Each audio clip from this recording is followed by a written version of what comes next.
Hola, ¿qué tal maestro y compañeros?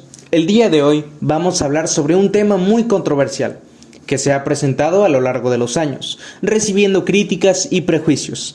Efectivamente, vamos a hablar sobre los videojuegos y la supuesta violencia que pueden generar en los consumidores de este tipo de entretenimiento.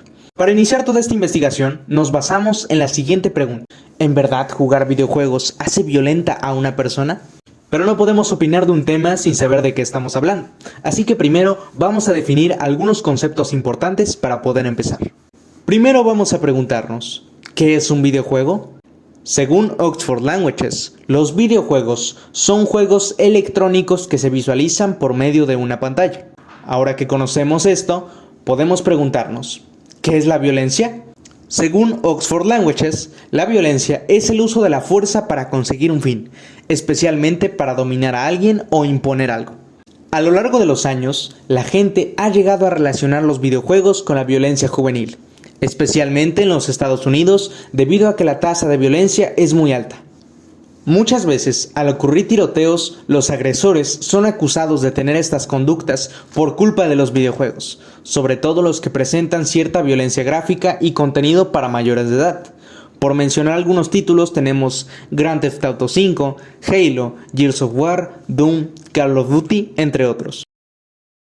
Esto no es un tema reciente, aunque los videojuegos han aumentado su popularidad a raíz de la pandemia, siempre se ha tratado de un tema controversial. Un claro ejemplo de cómo se ha dicho que los videojuegos causan violencia fue la masacre perpetrada en la escuela secundaria de Columbine. Fue un tiroteo escolar llevado a cabo por dos jóvenes que se encontraban cursando el último año, Eric Harris y Dylan Klebold, quienes asesinaron a 13 personas y lastimaron a más de 24 para después quitarse la vida. Este tiroteo fue atribuido a la violencia generada por los videojuegos, ya que ambos perpetradores eran fanáticos del videojuego Doom de ID Software. Es decir, que se juzgue a los videojuegos es tan viejo como el medio en sí. Otro ejemplo que fue ligado directamente a que los videojuegos generan violencia fue el crimen de la katana, el cual sucedió en España la madrugada del 1 de abril del 2000. Un joven de tan solo 16 años, José Rabadán, con una katana japonesa de 71 centímetros, ejecutó inhumanamente a su familia, a su padre, madre y hermana pequeña de tan solo 9 años. El joven fue condenado a 6 años de prisión en un centro para menores. Los medios de comunicación sacaron la conclusión de que al ser fan de una saga de videojuegos llamada Final Fantasy, había hecho esto por su afán de ser como el personaje principal del videojuego. Ya que hemos presentado los casos anteriores, es momento de profundizar más en el tema. ¿Fueron estas conclusiones basadas en datos duros e información relevante o simples juicios sin fundamento? Para poder llegar a una conclusión acertada, me di a la tarea de investigar diversas fuentes y a través de diferentes estudios si de verdad existe una relación entre la violencia y el uso cotidiano de los videojuegos.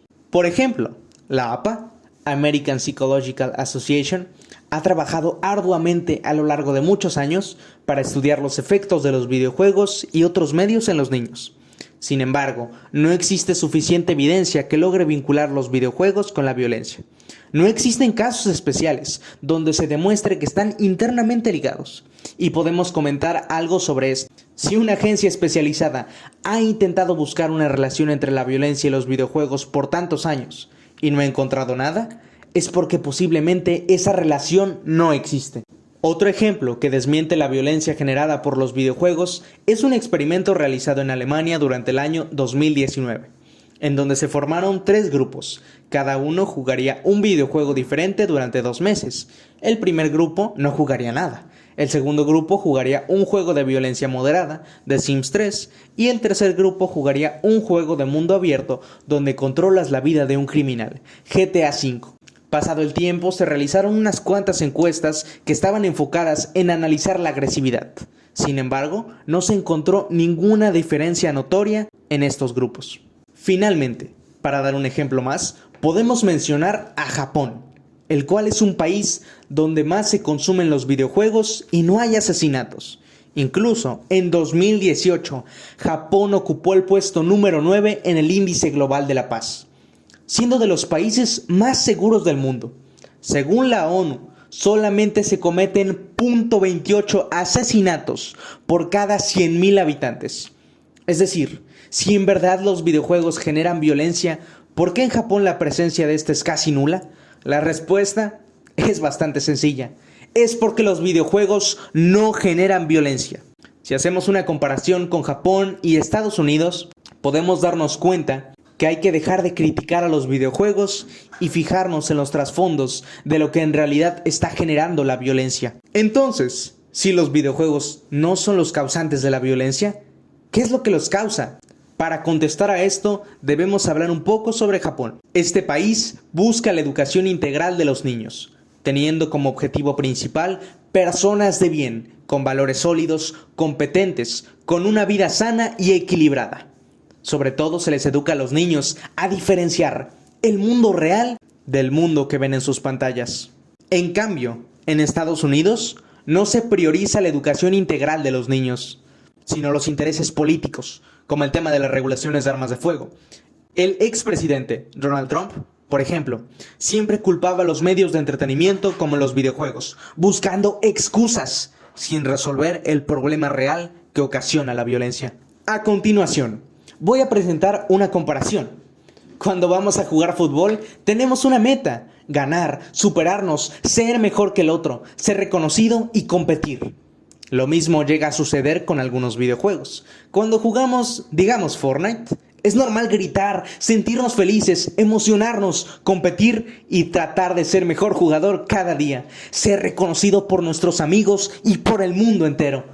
Al perder un partido de fútbol o cometer un error que costó una pérdida para el equipo, es normal sentirnos frustrados, tristes, hacer coraje o una rabieta. Al igual que cuando jugamos Fortnite, podemos enojarnos o frustrarnos tras cometer un error.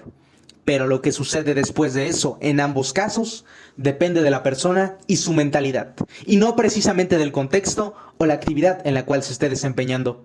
Para responder a la pregunta que me planteé al inicio para desarrollar esta investigación, hice una hipótesis, la cual decía que los videojuegos no causan la violencia. La violencia es causada por factores externos, y como ya logramos apreciar, esto es totalmente verdadero. Los problemas complejos requieren análisis y soluciones complejas. Culpar a los videojuegos de la violencia que vivimos es como culpar a México por la contaminación a nivel mundial. Podemos pensar que así es, pero la realidad y los datos duros son muy distintos. Siempre debemos tener presente lo que aprendimos en esta materia. No llegamos a conclusiones válidas basándonos en pensamientos propios, sino más bien investigando al respecto y comparando con datos reales. Sin nada más que comentar, espero que les haya gustado mi presentación, tanto como yo disfruté realizar esta investigación.